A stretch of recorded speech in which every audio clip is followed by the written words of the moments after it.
is our how we wrapped our national convention on the harbor in Baltimore on a dinner cruise that turned into a party. That's how we do it. Welcome to the National Newspaper Publishers Association's award-winning Let It Be Known. Lots of news on this Monday morning. Yes, we wrapped the convention, but it's also hot, hot.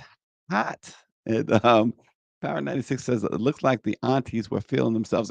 That dude, he throughout the boat ride, Power 96 was sending messages to our esteemed Let It Be Known contributors, Miss Dawn, who he calls Redbone, and Misha, or who we call Mimi.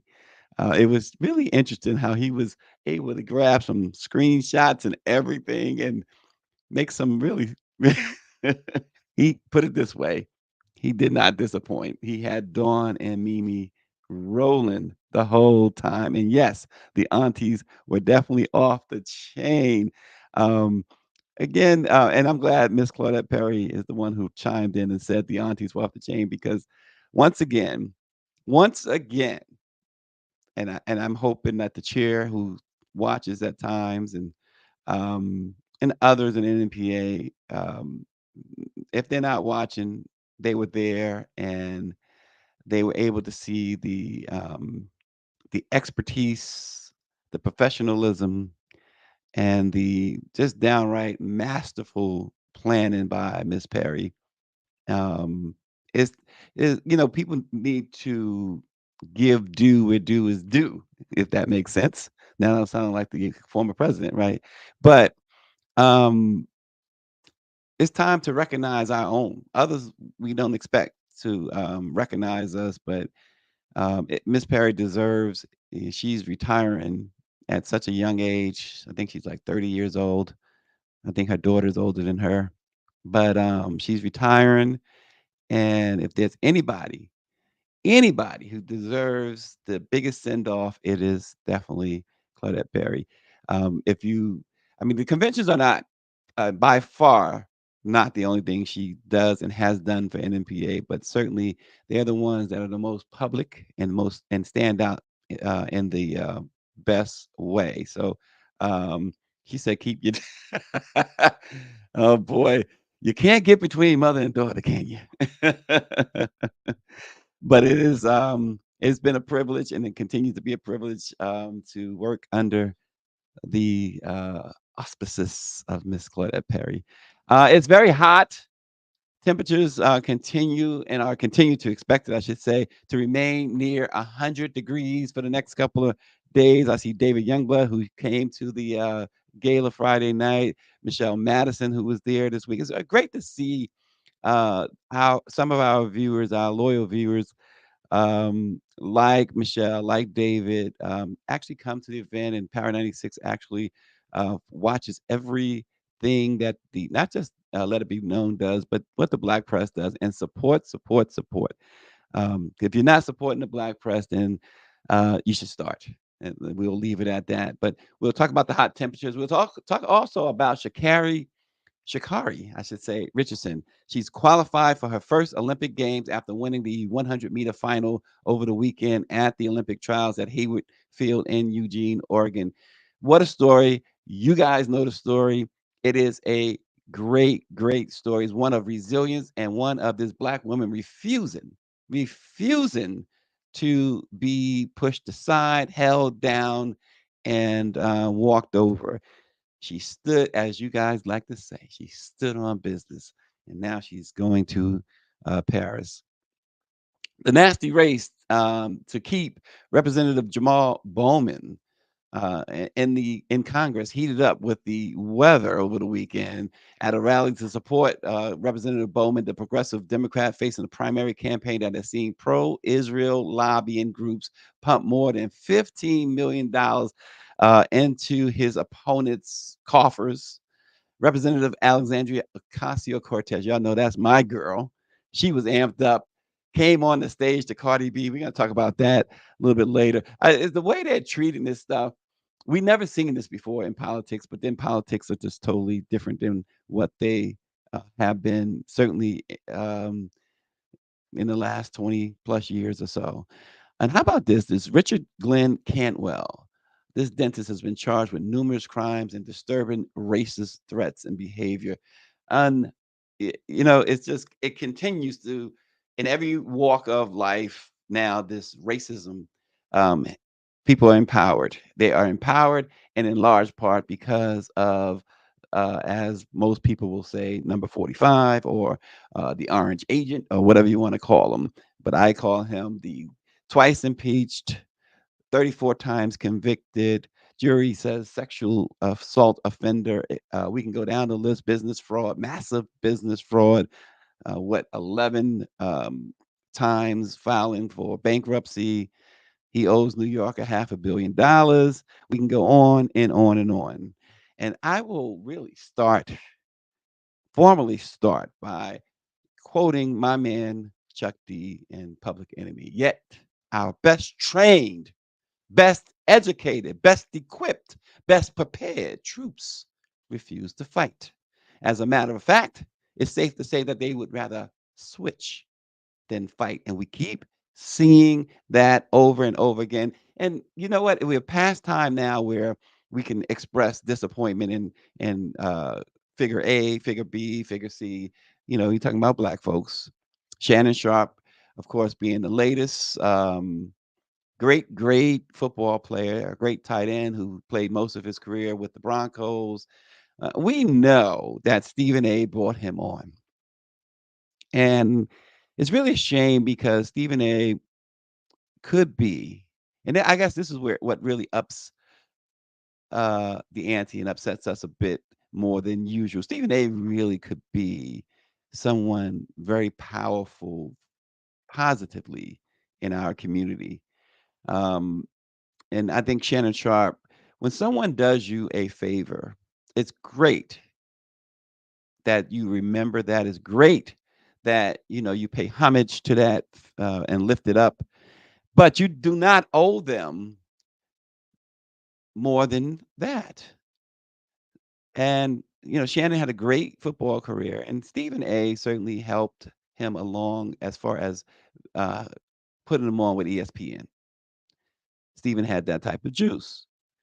But if he is wrong, if he is doing something to, let's go beyond wrong, to egregiously hurt the black community, you cannot just go along to get along. You cannot go along and be quiet.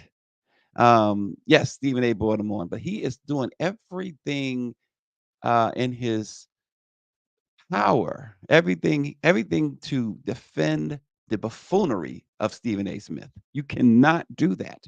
And so, um, uh, boy won the 3800 on Twitter or X posted this. This is my point. He posted this um, to Shannon Sharp. He says, they want to praise her, talking about Angel Reese. They want to praise her and then tear down Caitlin. You know how this goes with the community. This is what this dude, whoever this boy won in the 3800, saying the black people want to tear Caitlin Clark down and praise Angel. First of all, we all know it's been the opposite.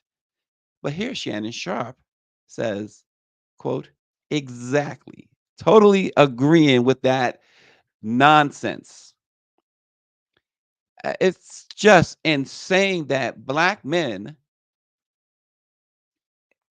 in certain positions too, with followings, continue to feed and even amp up and even start the narrative that somehow black folks have it in for Caitlin Clark, somehow that Angel Reese has it in for Caitlin Clark, somehow Caitlin Clark is the WNBA.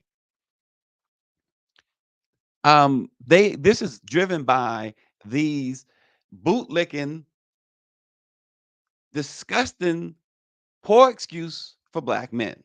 Shannon Sharp is a big dude. We've seen he doesn't have to, and I. I'm not promoting any type of physical altercations or anything like that, but my goodness, he pretends or at least shows to be so afraid of Stephen A. to go against him, to speak truth to power.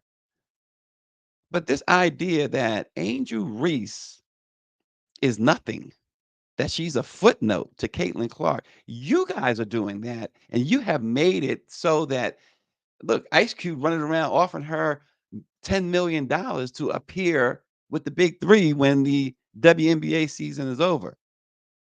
Said nothing about Angel Reese. Said nothing about Kennedy Carter or the rest of them. You guys are doing this. It's bad enough that the mainstream or white media and white media personalities are doing this. But you guys who have made it, Stephen A is in the midst of a negotiation where the contract negotiations are in the vicinity of $90 million. You have made it, Stephen A.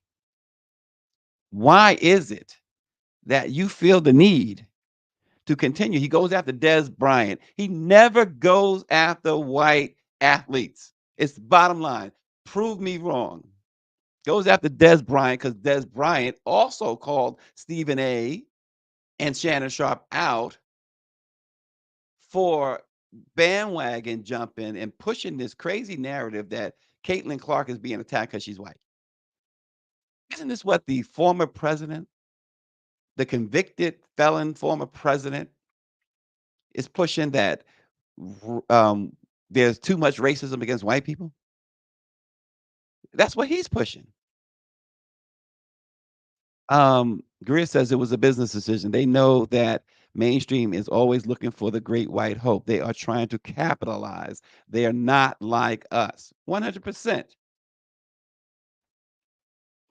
But you guys are going right along with the program, even though you've made. I could see even that. I mean, listen, but I can a little bit understand if you were making minimum wage somewhere, working somewhere, and and somebody was at least giving you something tangible to sell out like that. And we're not advocating selling out under no circumstances. But my gosh, um, this is brutal. This is absolutely brutal. And we got people coming up. In fact, listen, the Biden Harris campaign came to the NNPA's convention, announced a seven-figure ad and sponsorship deal. What they provided on, and Ron Burke, who was our advertising executive, said that this was an immediate. This relationship was consummated immediately, meaning that the money was transferred, et cetera. That means that they mean business. And I only say that to say this: that you got folks saying how critical this election is. And you got people telling you how serious the situation is with Donald Trump. And we've seen the Project 2025, which this program, Greer and I talk about consistently, constantly, on what they have. In fact, at the convention, at the NNPA's convention, this is one of the reasons why, one of the billions of reasons why I made that statement earlier about Miss Perry putting all this together.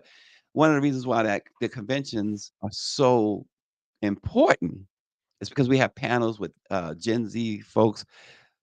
We had a panel with about five Gen Z folks, um, including our very own extremely talented young uh, White House and Capitol Hill reporter, Ashley Fields, talking about Project 2025. And there's a lot of um, mis- misinformation, disinformation, flat out lies. But here's the bottom line with Project 2025. And I continue to say this about what's going on. Don't say they can't do this or they can't do that. They are doing it and they will do it. And so when you have a Stephen A. Smith and the rest of these twisted up in their heads drunk with power black folk pushing this crazy narrative that white folks are being discriminated against or being attacked because they white and et cetera, et cetera. It's so dangerous. It's even more dangerous. And so I have to commend, um, Bob Bogle, our uh, great publisher of the Philadelphia Tribune. Um, in a comment, we did a story about the Biden Harris's partnership with the NNPA, and he said that this particular ad buy and partnership sponsorship, he says it must be just a start. It's a good start, but it must be just that, a start, because you got a lot to fight against if you're the Biden Harris campaign. You got a lot to fight against because you got these uh the black vote, of course, they say will decide as always. They're always looking for black folks and particularly black women to solve the problem, to put you over the top. And you got Stephen A. Smiths of the world with large platforms. You got Shannon Sharps, who because of his Club Shay Shay, his spotlight has grown tremendously. You got the Ice Cubes as well, and even like I mentioned too, and you can't discount Jay-Z pushing this Republican and conservative agenda in Philadelphia, which is Pennsylvania, a swing state. Um, you got some black misguided men, and we can help them if they want to be helped. We can bring them home. We're not giving up on them totally. But you got these guys pushing stuff that is very, very harmful, even if it wasn't about politics. It's harmful. It's extremely harmful. So what the Biden Harris administration, not administration, but campaign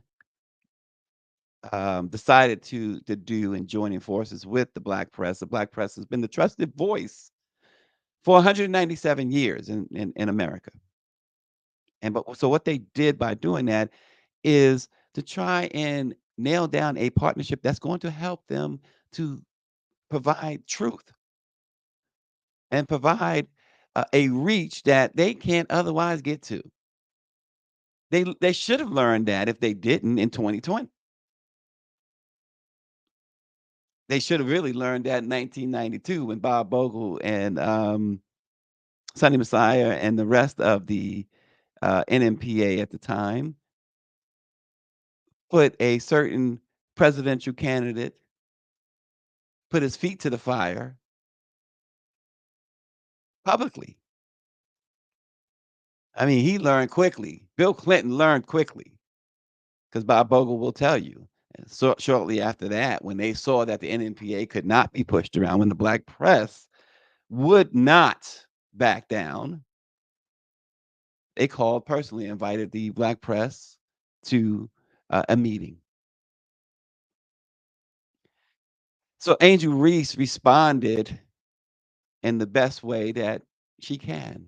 She scored 25 points, grabbed 16 rebounds, which marked the eighth straight double double, which extended her record as the only rookie in the WNBA to achieve that feat and making her just the third person in league history to reach the milestone.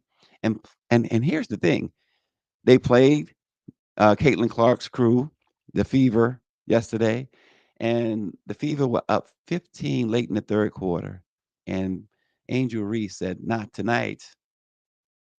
Rallied her team back from 15 down for the win. And here's the other part about it. In Chicago, the celebrities came out. Jalen Brunson of the New York Knicks, rappers Chance the Rapper, and Lil Durk came out. You had celebrities, and Cheryl Swoops was in attendance. And this is what Angel had to say. She says, "This is what I do. I come out and perform. I do what it takes to win every single day." And ladies and gentlemen, that is a superstar. That is a superstar. Good morning, Cheryl Brown. Good morning, Miss Cleotha Collins. Good morning. Mike V says all these black men want to drive Miss Daisy, and Morgan Freeman and his slick comments about Black history as well. Exactly, exactly. Morgan Freeman act like he's been driving Miss Daisy in real life. And Power 96 says now you see why Stephen A is making big money. He degrades every black athlete. Kyrie Irving stood up to him, and Stephen A will not say a word. But Angel Reese, congratulations. And I really enjoy if you don't follow Angel Reese's mom on social media on X, you should. Um, at least I recommend it. And her Twitter handle is simply Angel Reese the mom. They're both named Angel Reese. So I'd highly recommend it. Um, but she talks about she's on vacation and she tweeted, I forget where she's at, some island. And she says, my girl doing her thing. I mean, she's a joy to follow in the messed up world of Twitter. I'm calling it Twitter. That X stuff that's just not fit. In fact, that idiot who runs it now is toying with the idea of taking it back, giving his name back. He held a poll: should he return the name to Twitter? Whatever. Who cares what you do, Elon? Who cares? What we do know is that you need to go away, like the rest of you, bigoted, racist, race baiters. Um, and I saw Joy Reid, our girl Joy Reid, doing her thing again, blasting um, Swiss Beats and Timberland about their agreement with Elon Musk, which is what we did as well last week because it's just incomprehensible that we continue to sell our culture out. Money is money, I get it, but not all money, as they say, is good money. Now, I continue to admit being dumbfounded when it comes to knowing who is a rapper and who today, knowing rappers, period. Knowing there's so many that I've never heard of. Um, and one case is the case that um, came up over the weekend. A Jacksonville rapper, his name went by the name of Fulio. See, when I first saw it, and this is why it caught my attention, naturally, Coolio. And it's spelled Coolio with an F instead. And this guy's real name was Charles Jones. And yes, the operative word there is was, because he was shot and killed Sunday morning in Tampa. Um, he was celebrating his birthday, his 26th birthday, and there was complaints about noise at a hotel where he was celebrating, and so he decided to change locations and apparently tweeted or put it on social media and told people to pull up. Um, and did the party, and then again, he said they were gonna have a concert, and he was inviting everyone to the concert. Told people again to pull up, and there was a drive-by shooting, and he was killed. 26 years old. He had 1 million followers on the platform that he shared a video advertising his pool party. He tweeted out that the police had shut us down and kicked us out of the Airbnb that they were originally staying in, and they relocated it to a Holiday Inn, and where that's where he was ambushed in the parking lot. Back in April, when announcing the release of his latest album called Resurrection, of all things, Fulio posted that he had already survived multiple attempts on his life. He had it wasn't Twitter, I'm sorry, it was Spotify. Nearly 1 million monthly listeners on Spotify at the time of his shooting. Apparently, been making music since 2015.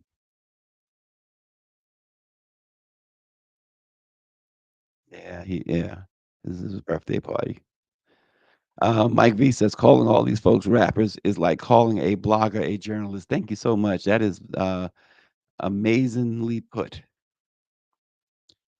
Um, I wanted to lift this post up from uh, social media. A user called at Cold Black Waters wrote this, and let it sink in, too, folks.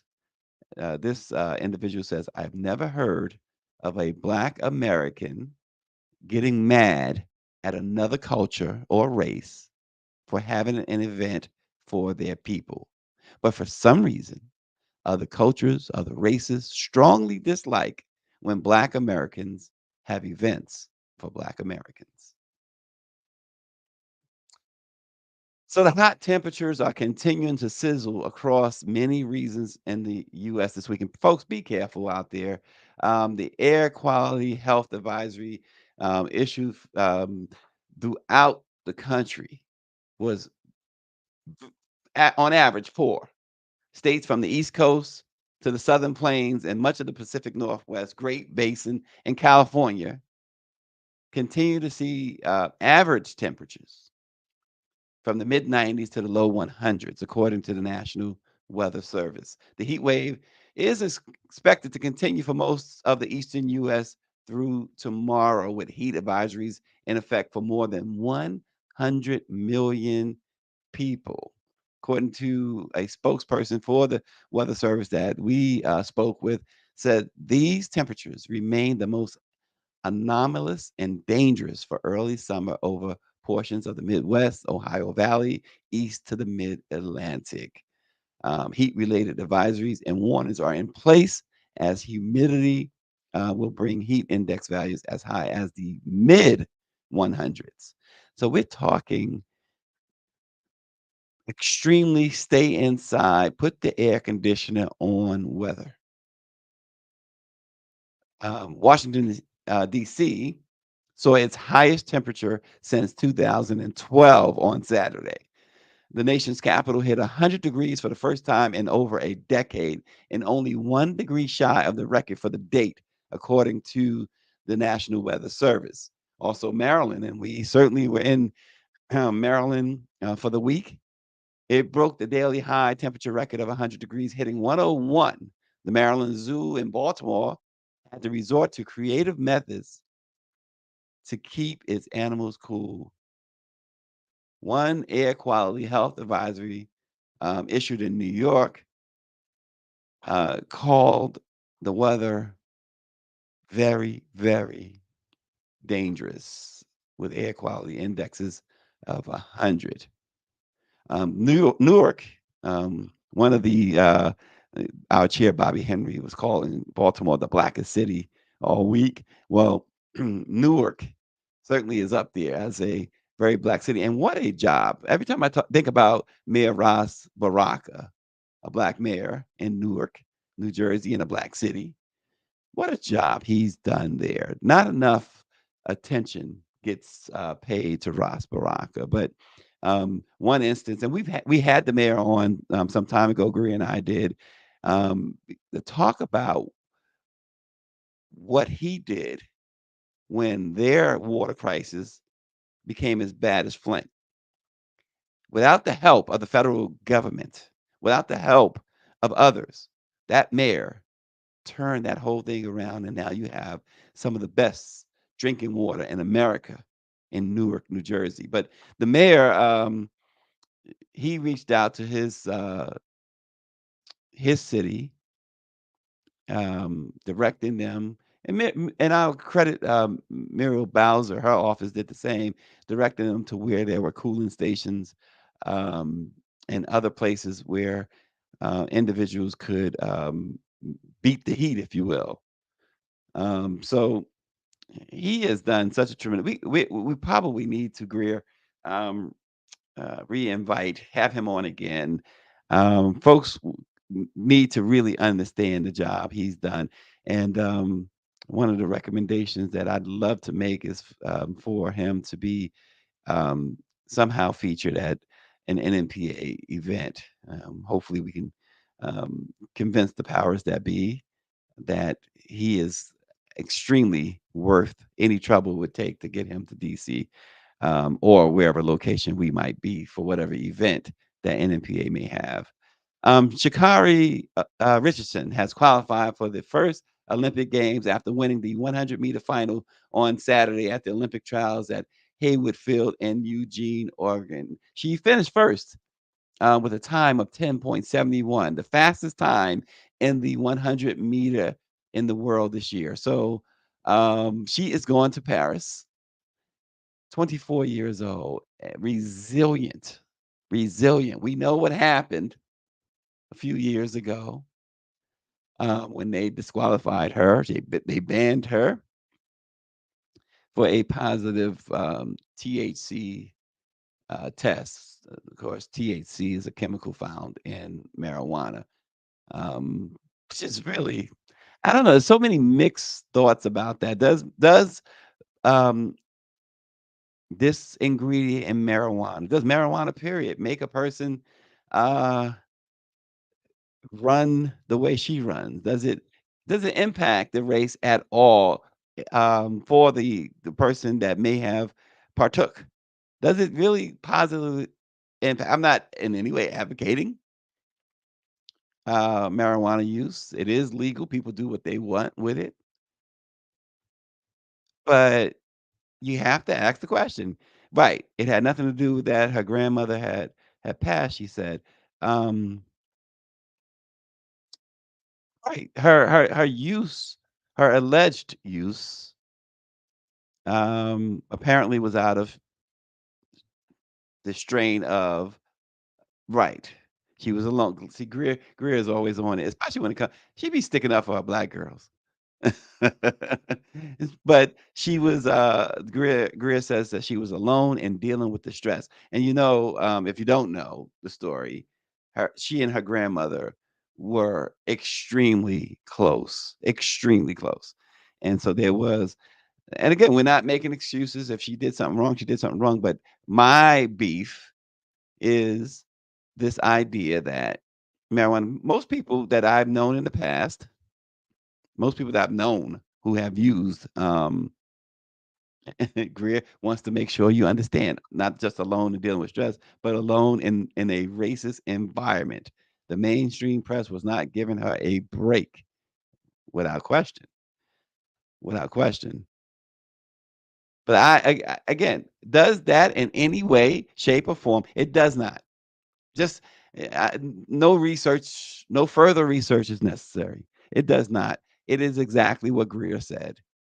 That is why she got suspended. Mike V says that THC is a good muscle recovery for athletes. Coincidentally, the Biden administration wants to reschedule cannabis this year. Power 96 says FloJo's record might be in trouble if my girl stops celebrating before she wins. Um, it's just, this is who she is. She's going to celebrate.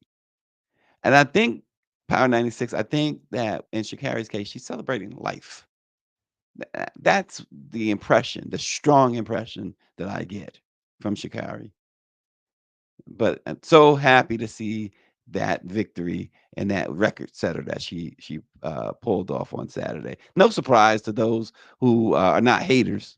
No surprise. I mean, she just dusted the pack.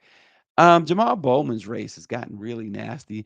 Um, and that is in large part because they're trying to run a Westchester County executive against him, and they're putting Jewish people, Jewish individuals, Jewish organizations are putting a lot of money behind Bowman's opponent, um, because Bowman has condemned the war uh, in Palestine, against Palestine. Um, and so they have taken it to the extreme. And so it heated up at a rally. Um, David is asking, will Jamaal win? I tell you, he's again. If you want to listen to polls, he's trailing badly right now, and so I guess we will see. But They we got sound for this because it was like a rap concert.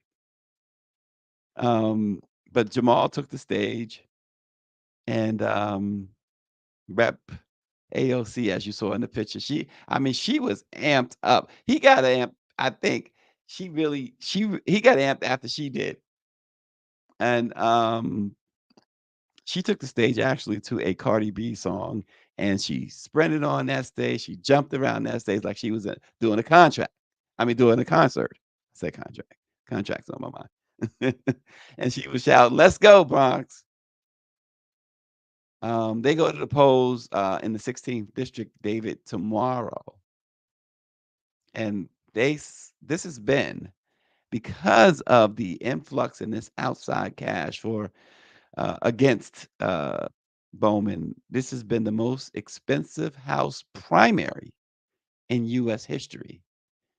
George Latimer is the challenger, um, and they have, of course, yelled that Bowman is anti-Semitic, and Bowman has counted that they've been racist. $23 million has been spent on ads so far, and 15 million from these pro-Israel groups trying to uh, trying to get rid of Bowman. And so just a few days out till the election day, our primary election on Tuesday, June 25th. But the good news is that the polls are open right now, and we are here for our brother, Jamaal Bowman. We want to turn out the vote.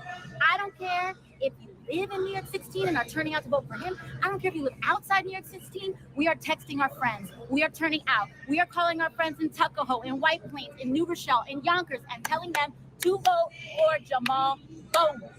Ceasefire now, y'all. That's what we're doing. Ceasefire now. Let's get it popping. The polls are open today. The polls. when he took the stage, he was rapping to the Wu-Tang Clan. And he said, "Hey, this is the birthplace of hip hop."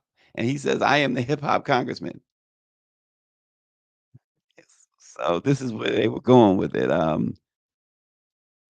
Mike V says, if we believe the polls, Hillary Clinton would have been the 45th president." Yes. Here we go.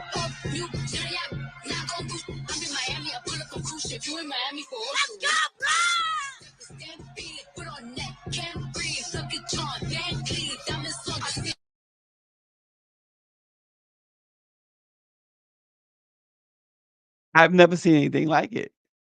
I mean, I'm not hating.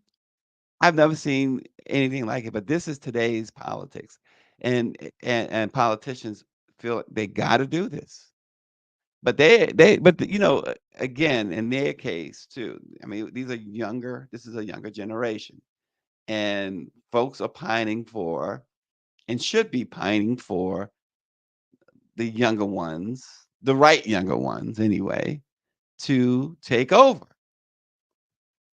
And the thing I love, and then y'all hear me say it so much, how much I really, really, really enjoy AOC.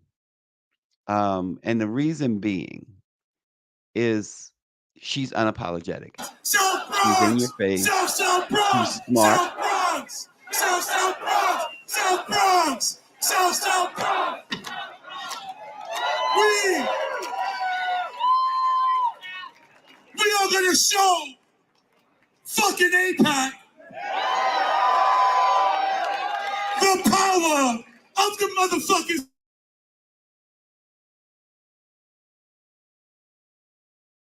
He says he's the hip hop congressman. I guess What am I with hip supposed hop to has to do? come with that blue language, You right? coming after me?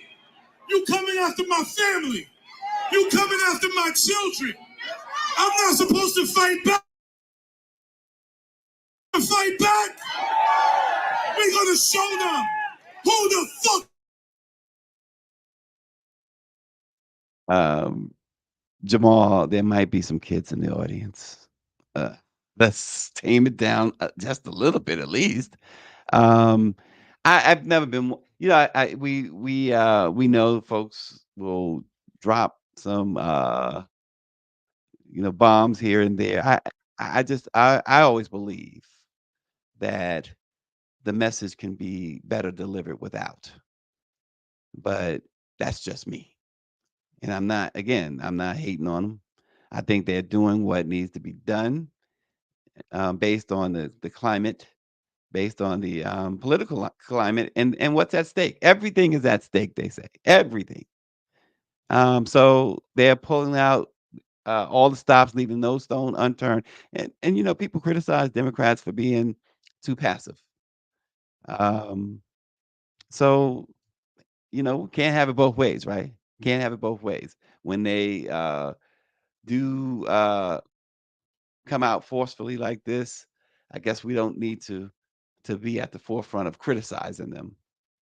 Um, and that's that. And then you have that faction, Jews for Jamal. Yeah, that whole war situation, and you have Netanyahu trying to. One of the problems, I should say, because there's many problems. One of the problems many people do have, I've seen voiced, is Netanyahu is trying to influence the U.S. election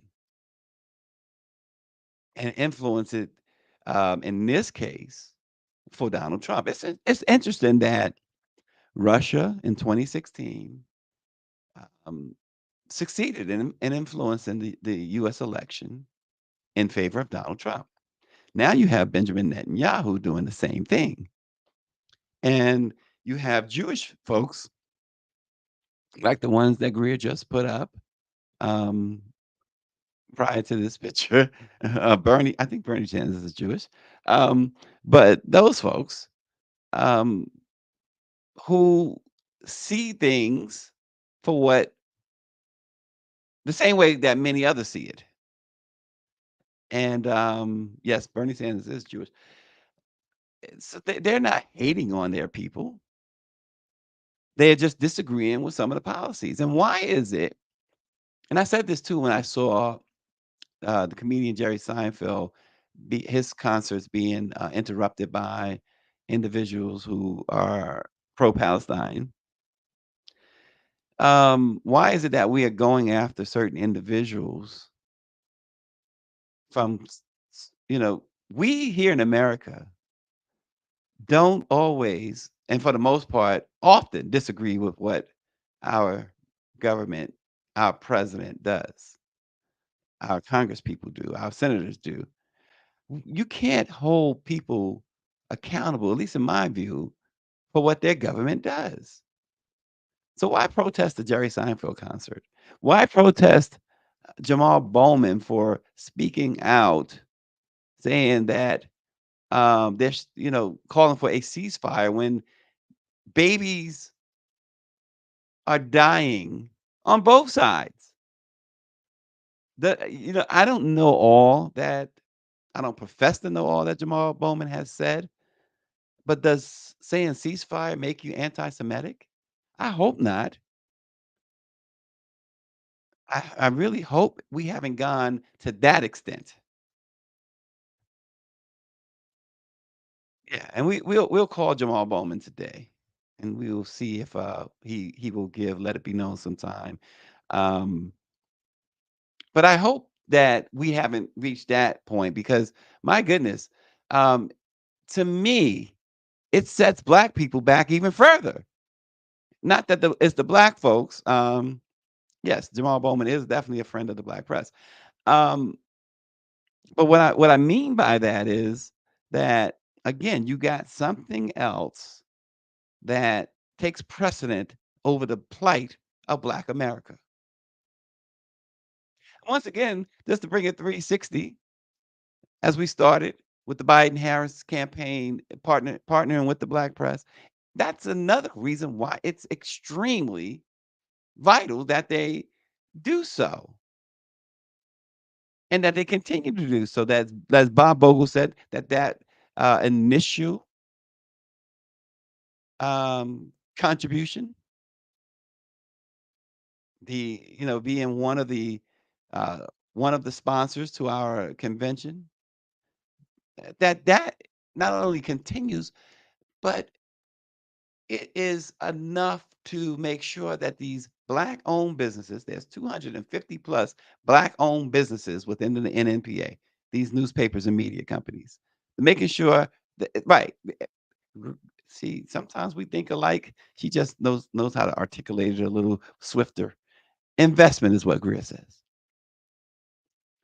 Um, you're invested in these black-owned small businesses. What you are able to do with that, Ron Burke said this, Bob Bogle said this, and Hiram Jackson of the Real Times Media said this. You are you are allowing for these black-owned newspapers to have more resources, hire staff, um, be even deeper into these communities you're trying to reach, to run programs, to run specials, to run uh, what do you call it, pullouts in their papers or on their websites, special sections to further educate. Because we've heard so much, and we've talked about it on this program enough, what the Biden Harris administration has done for African Americans. Unprecedented when it comes to presidents, even though we had a black president, even though we had a president that people would say was truly the first black president, and Bill Clinton. But our folks in the trenches down in, because they're talking about the swing states, which is important. But again, as Mr. Bogle and as Ron Burke has articulated so well, they need this for all of Black America, not just those in the swing states. Yes, the swing states are extremely important to win the election for them, but for all of America, because we need to be able to reach them with news that they can count on, news that they know is true. Greer has pointed this out, and folks, tell us if we're wrong, because we know we're not. I know Greer's not wrong. You go to any clinic, you go to the dentist's office, you go to the doctor's office, you go to barber shops, including black barber shops. What's on the TV screen? Fox News. Fox News. And what does Fox News give you? Right. Propaganda.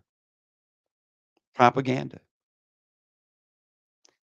So they're getting all of these lies, these misinformation, disinformation, and they're thinking, oh, it must be true because they hear it at the barbershop, they hear it at the doctor's office, dentist's office, wherever. So that's why what was announced on Friday, Jasmine Harris from the Biden Harris campaign made the announcement, and that's why it's so important that they and I don't know what took them so long. I guess things take time, but they have to do this. And right, and Greer says, and so when those folks see a black face, they think it's a mainstream idea because Fox will have the whitest black person on there, the whitest thinking black person on there, Ben Carson, Tim Scott, and they'll think, oh, okay. So you have to you have to understand the importance of what was announced on Friday at the NNPA's national convention. And right. 100%. If you see when you go to your barbershop, your dentist, your doctor, and you see Fox on TV, ask them to change the channel. Ask them preferably to put on Let It Be Known. And Mike V says Fox News is the megaphone of white supremacy. And that's it. And that's the point. That is the point. We here we give you we just give you what's reality. And we let you speak what's reality. That's why we love reading your comments out loud because many of you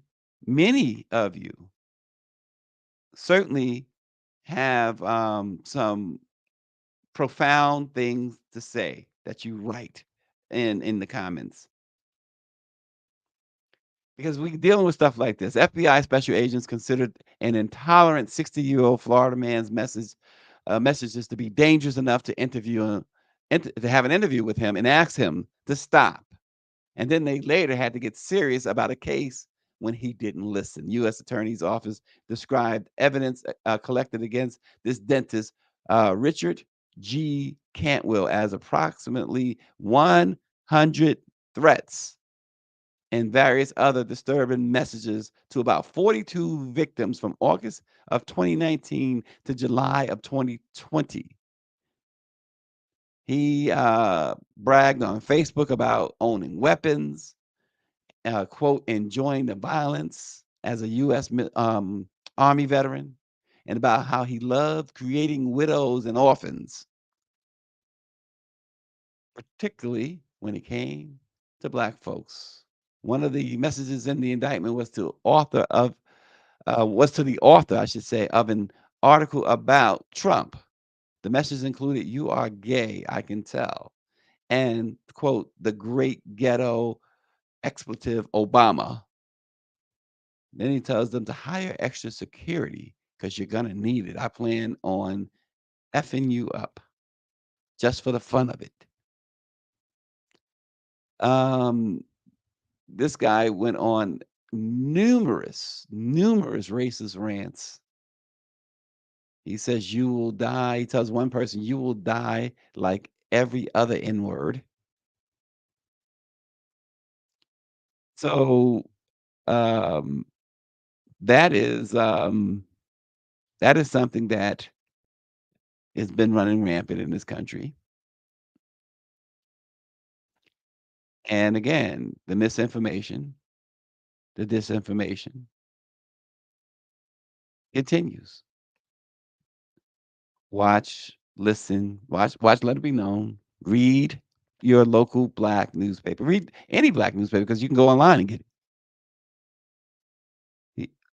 The Afro, the Baltimore Times, they hosted our they're the city, the host cities, the host papers. You can do that. You get the Philly Tribune, as we said, New Pittsburgh Courier, Chicago Defender, of course, Los Angeles Sentinel, County News, North Carolina, Charlotte, Mississippi Link, Jackson Advocate. We go on and on. Minnesota Spokesman Review. I'm glad I started naming papers. Um, they're celebrating their 90th anniversary this year. The Informer is celebrating their 60th, but the um, Minnesota Spokesman Review, and I bring that up for two reasons. They're celebrating their 90th. Their publisher was in town for the convention, and like others, I received a special invitation. And the reason why the invitation is so special, you probably know where I'm going with this. The Minneapolis newspaper 90th anniversary, they are going as part of their anniversary to Paisley Park. You know who will be on that plane. You know who will be walking through the doors of the artist that we loved, known as Prince. This is what they do. This is how the Black press celebrates. We went to uh, many celebrations, and every celebration, the Afro celebration, the Observer celebration, other celebrations, is always great. The Black press knows how to do it. The Black press knows how to party. We know we do our jobs, but then we know how to let our hair down when necessary. Cheryl Brown writes in that she was so upset when that church allowed Trump to come up there, and then Black people sitting there. See that, Cheryl Brown? I'm glad you wrote that because this is one of the big reasons why I let it be known in the Black press for certain has it. Black press has existed 197 years. This to clear up again, that is misinformation. That is disinformation. Not that you're giving. Cheryl's not giving it. She's repeating something that she saw that's not true. And let's set the record straight again. That church that allowed Trump to come in, now that part is true. Trump rented that church, and there were nary a Black person in the audience. You had to strain your eyes And then you had to make sure the person wasn't African American. If when the two people that were there that were black, they told you that there was or assumed they told you to assume that there were black people in that church. It was certainly it's the church is black owned, but like most places, they rent out space, or in this case, rent out the whole church. The price is right. But there, just like a few months ago, Cheryl Brown in South Carolina, when this conservatives for Trump, black conservatives for Trump, and they showed you the stage where you had two men in blackface named Byron Donalds and Tim Scott on that stage, and they Trump started addressing black people. That's the famous place where he said, kept saying the blacks. You know, only slave owners say the blacks. He might as well have said darky or something like that.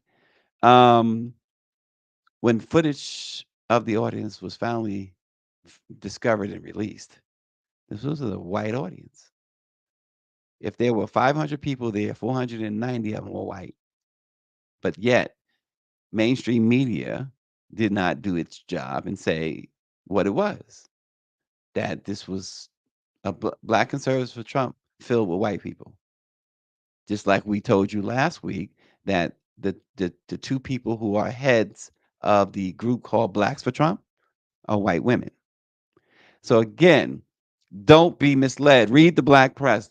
Read your black newspaper, the black owned newspaper, and watch Let It Be Known. So you will not be confused with this information. We don't have the platform that Stephen A. Smith has, unfortunately. We don't have the platform that Ice Cube has, or Snoop Dogg, or those dudes who have totally sold their communities out. But I guarantee you this, we wouldn't sell y'all out. We would not sell y'all out. We wouldn't be allowed to if we wanted to, because that's the black press for you. 197 years. 197 years. And just think about that. Slavery was still going on. There was still, what, almost 4 decades of slavery after Rushworm and Cornish founded Freedom's Journal in New York in 1827. So trust your black press as black people have done for almost 2 centuries now. Power 96 says the preacher was a drug dealer, and after he helped destroy his own community, now he's a man of God. Give me a break. People can change, Power 96. And before we head off, we'll be in Washington this week, doing our thing. We're going to be taking in the debate. Now, Greer says she's coming, that we're going to go to a debate party or whatever. Now, one thing about Greer, 17 other things will happen, and she'll have to choose if she's going to come. I'll be like, "Are you here yet? Are you here yet?" And she will say, "Yes, I'm here," or she'll say, "Somebody interfered with the plans, and she had to do this." She's always pressed into service, in other words.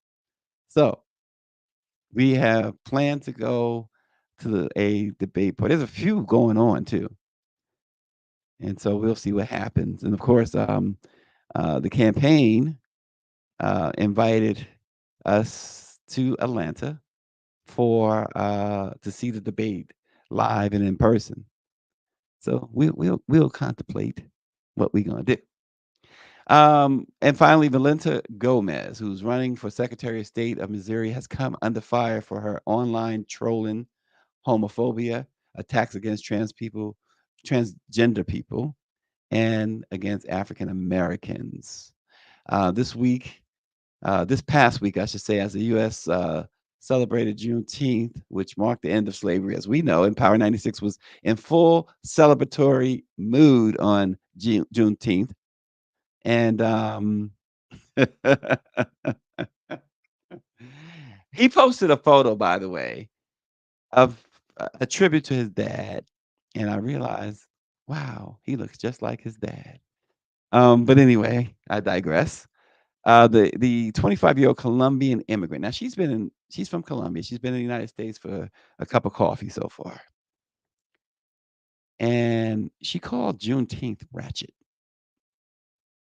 and then said if black Americans don't like it, they should leave the country.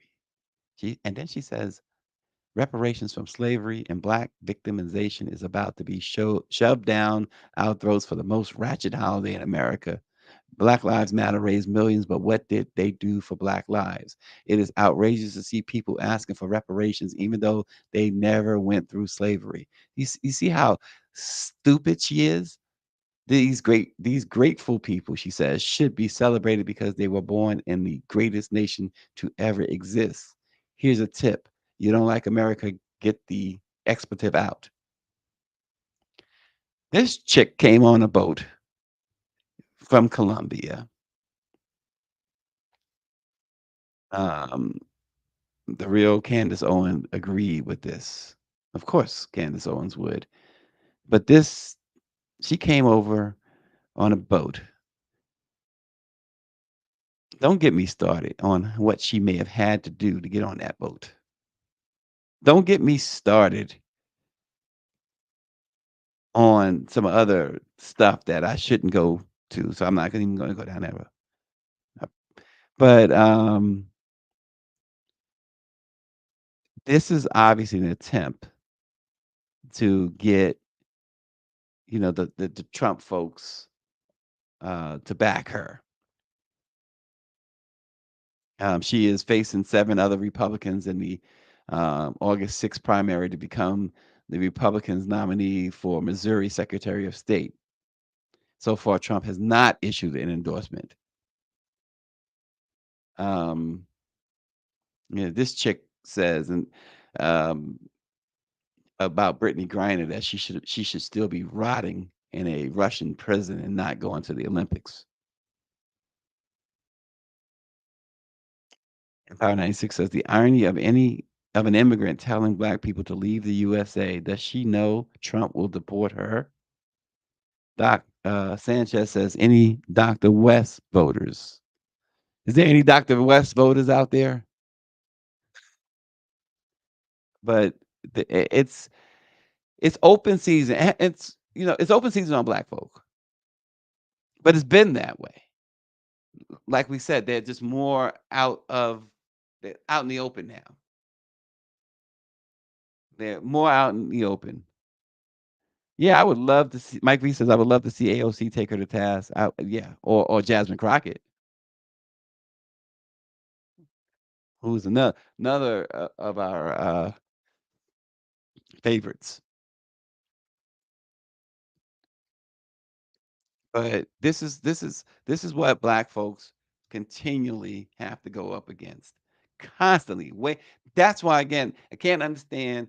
We co-sign with so many others. We the back their causes and whatever. We cannot get the same type of support. Cannot. Cannot. And it's not that you shouldn't help others, but man, when it just reminds me of that episode of the Jeffersons. I think it was the very first episode of the Jeffersons.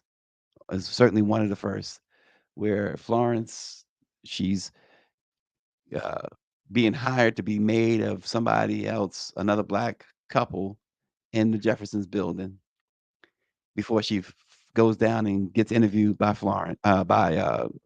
Wheezy, and then she sees these black women who live in this extremely expensive building, wealthy, and she says, "How come we overcame and nobody told me?" Um, when we got when slavery ended against really people say Lincoln freed the slaves. Lincoln did not want to do that Emancipation Proclamation. He did it to win the war. He did it because he needed black bodies to win the war. Get out of that, they say, we're going to give you 40 acres and a mule. Instead, they gave the white slave owners reparations. Then there was Reconstruction. Then we think we're making progress with Black Wall Street, and they do what they did there. And all these years later, they're still fighting against a 105-year-old woman instead of giving her a modicum of reparations. We go from that to the civil rights, to Emmett Till, to civil rights, to redlining, and then gentrification. And now they've taken away affirmative action and other rights. And they want to, and you get this disgusting, vile, young Colombian woman saying what she said. That's what makes Snoop Dogg and Ice Cube and the rest of them so repulsive. Stephen A. is so repulsive. Byron Donalds, Clarence Thomas. That's what makes them so repulsive. That's part of what makes them so repulsive.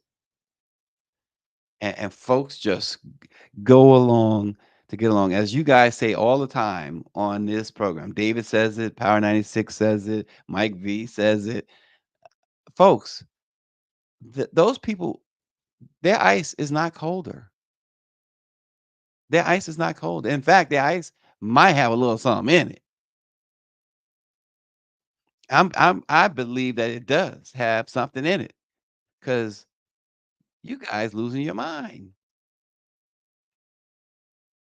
Mike V says, without the contribution of black labor, black folks stepping up for the Civil War, World War One, and World War II, and civil rights movement, there are no patriots higher than the Negro. On that note, folks, we will tell you to subscribe to our YouTube page, as we always do. It's LIBK-News, and share it and like it, and subscribe to your black owned newspaper, and keep following the National Newspaper Publishers Association. What Dr. Chavis has done and leading this organization the last 11 years, folks, we need to get behind him for another solid year, another solid campaign, another solid 11 years if possible, unless unless he decides to step aside, and then we need somebody like him to step in. Thanks for watching. Let it be known. We'll see you tomorrow.